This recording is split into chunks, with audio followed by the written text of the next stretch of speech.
School में ही सुदामा से इनकी मित्रता हो गई और उनके घर, सुदामा के घर खाने के लिए कुछ भी नहीं था। सुबह खा लेते तो शाम का ठिकाना नहीं है, खाना मिलेगा या नहीं मिलेगा। भिक्षा से जो भी धन मिलता है, प्रातःकालीन निकले और भिक्षा से जो धन मिलेगा उसी से जीवन यापन चलेगा। मिल गया तो भोजन प्रसाद मिलेगा, नहीं मिला तो भोजन प्रसाद की भी कोई व्यवस्था नहीं है महाराज। सुदामा जी बहुत ही गरीब थे, संतोषी थे, परंतु दरिद्र ब्राह्मण नहीं थे महाराज। दरिद्र कौन होता है? दरिद्र तो वह होता है जिसके पास धन होने के बाद भी संतोष न हो। कितना भी धन कमा लो, अगर संतोष नहीं तो वही दरिद्र है। सबसे बड़ा धन क्या है? संतोष। जब आवहि संतोष धन, सब धन धूरि समाने। जब हमें संतोष हो जाए कि जितना है उतने में ही हम मस्त हैं, उतने में ही जीवन यापन हमारा चलेगा, जब संतोष आ जाए तो वही धन सत्य है, ठीक है। और जब असंतोष है तब तो उस व्यक्ति को कभी संतोष ही नहीं होता।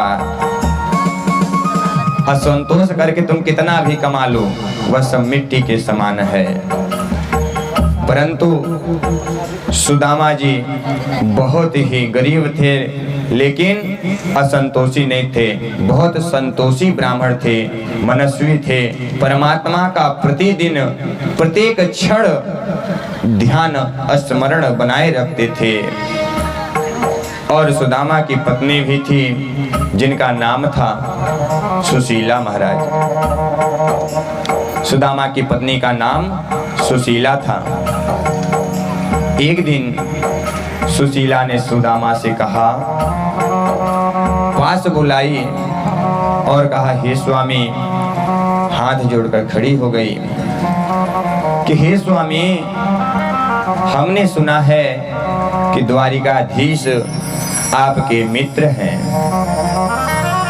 हमने सुना है कि द्वारिकाधीश जो हैं वह आपके मित्र हैं और वो आज द्वारिका के राजा हैं। तो आपकी इच्छा नहीं होती कि मैं अपने मित्र से मिलने जाऊं? वो तो आपके बचपन के मित्र हैं, आपके बाल सखा हैं, आपने साथ में शिक्षा दीक्षा ग्रहण की है। तो आपके मन में यह भाव नहीं होता कि मैं अपने मित्र कृष्ण से मिलने जाऊं? आज सुशीला जो है अपने स्वामी को प्रेरित करती हैं, निवेदन करती हैं कि स्वामी, आप जो है सुदामा जी के पास घूम आओ। तो महाराज कृष्ण कहते हैं, ठीक है देवी, मैं जाता हूँ, मैं मिलने जाता हूँ, बहुत अच्छी बात है, तैयारी करो। ये जो तार है ना, इसको थोड़ा ऊपर कर दो या तो नीचे से ले कर दो। तो महाराज यहाँ रख दीजिए ना। आज सुदामा जी कृष्ण से मिलने जाने के लिए तैयार हो गए। तो कहते हैं, देवी, जब हम ऊपर टांग दो, जब हम कहीं जाते हैं तो हमें कहीं खाली हाथ नहीं जाना चाहिए। अपने अतिथि के घर जाएं या अपने मित्र के घर जाएं या कहीं दूर से अपने ही घर आएं, तो खाली हाथ नहीं आना चाहिए, ना तो कहीं खाली हाथ जाना चाहिए। तो देवी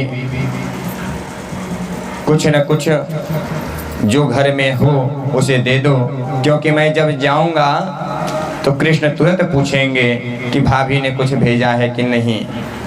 बिना कुछ लिए कैसे जाऊं? देखो घर में जो कुछ हो उसे दे दो।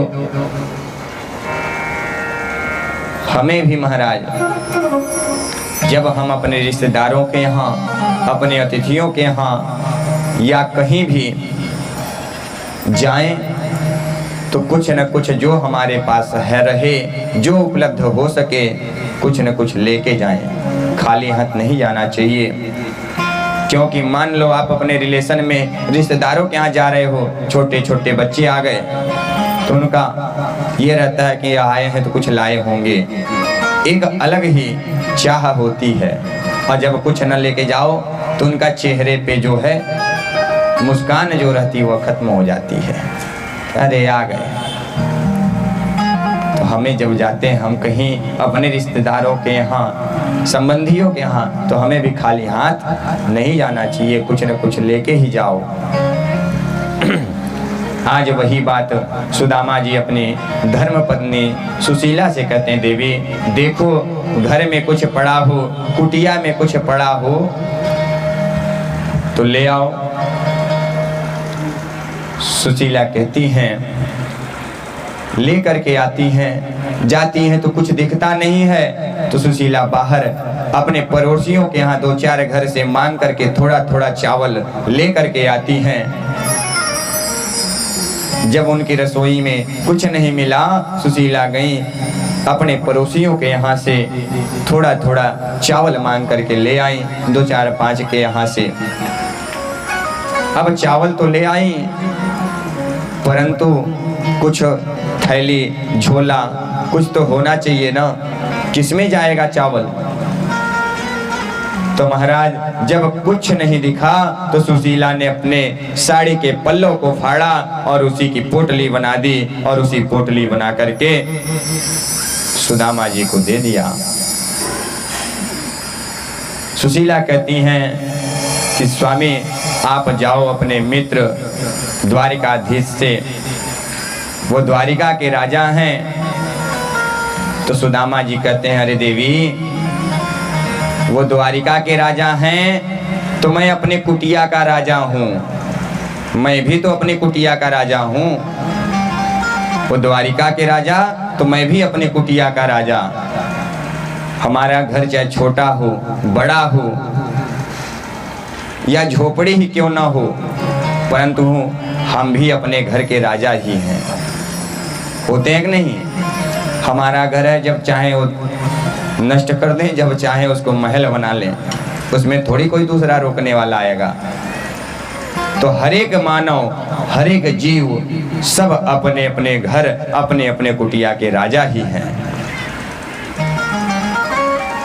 आज सुदामा कहते हैं, करे देवी मैं भी अपनी कुटिया का राजा हूँ।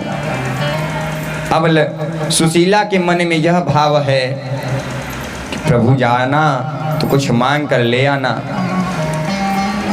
गोविंद कहते हैं, सुदामा जी कहते हैं, अरे देवी देखो कुछ मांगने की लालसा से भेजोगी तब मैं नहीं जाऊंगा, दर्शन करने जाऊंगा, कुछ मांगने मैं नहीं जाऊंगा। तो सुशीला निवेदन करती हैं कि नाथ जाओ चले, नाथ जाओ चले द्वारिका को, इस शहर में ठिकाना नहीं है। नाथ जाओ चले द्वारिका को, इस नजर में ठिकाना नहीं है। नाथ जाओ चले द्वारिका को, इस शहर में गुजारा नहीं है। नाथ जाओ चले द्वारिका को, इस नगर में गुजारा नहीं है। वालों में स्वामी हमारे, रहने वालों में स्वामी हमारे, मित्रता है प्रभु से तुम्हारे, मित्रता है प्रभु से तुम्हारी। वो चले श्याम सुंदर से मिलने सुदामा, चले श्याम सुंदर से मिलने सुदामा।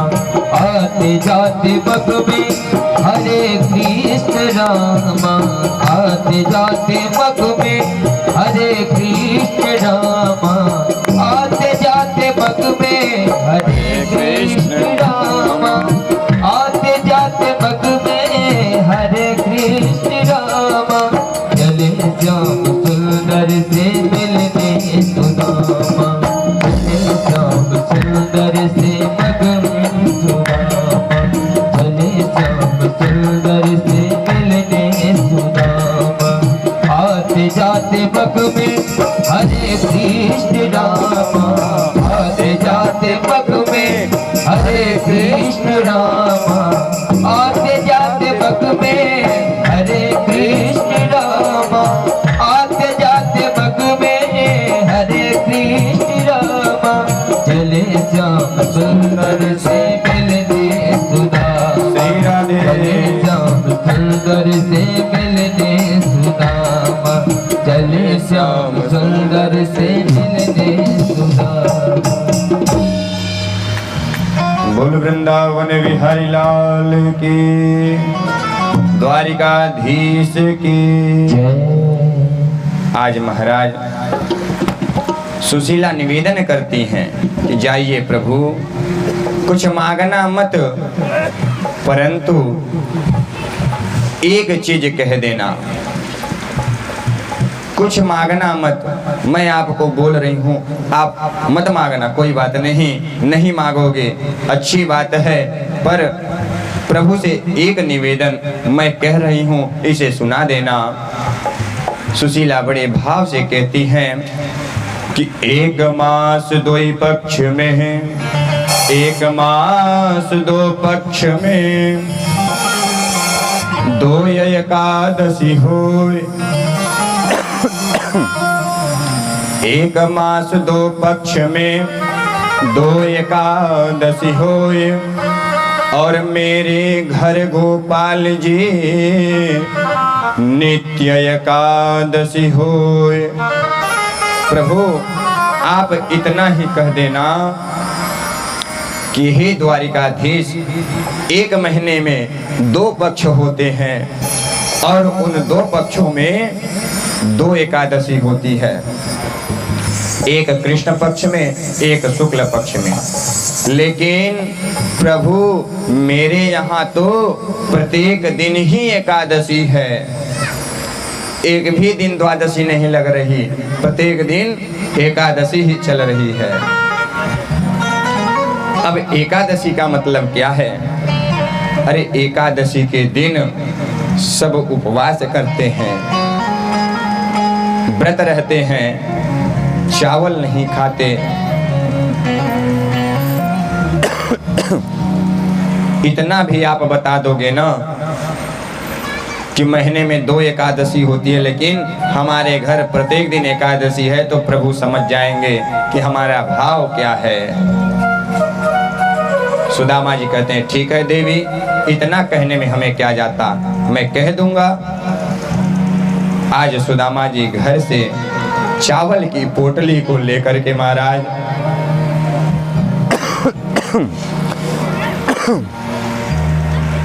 चावल की पोटली को लेकर चल दिए, आगे बढ़ रहे हैं, जा रहे हैं, परंतु अब जाना है तो नदी पार करके द्वारिकापुरी में, और नदी पार करेंगे तो केवट भैया को कुछ दक्षिणा देनी पड़ेगी, बिना पैसे की तो कोई पार कराएगा नहीं, क्योंकि उसका वही रोजगार है। आज चलते चलते सुदामा जी उस नदी के तट पर पहुंचते हैं, जहाँ से नदी पार करने के बाद द्वारिकापुरी जाया जाता है। तो आज महाराज सुदामा जी उस नदी के पास खड़े होकर के बड़े भावुक होकर के सोच रहे हैं कि इस नदी को कैसे पार किया जाए, क्योंकि उनके पास तो एक भी रुपए नहीं है, ना तो स्वर्ण है ना कुछ है, तो पार कैसे हुआ, क्या दें केवट को। तब तक एक केवट नाव को लेकर के आ गया और आवाज लगाने लगा कि भैया नदी पार होने वाला कोई है, नदी पार होने वाला कोई है क्या। अब आप अभी चले जाओ बस स्टैंड में, जितने ऑटो वाले रहेंगे सब लाइन में लग जाएंगे, आ जाओ। कहाँ जाना है? वृंदावन जाना है।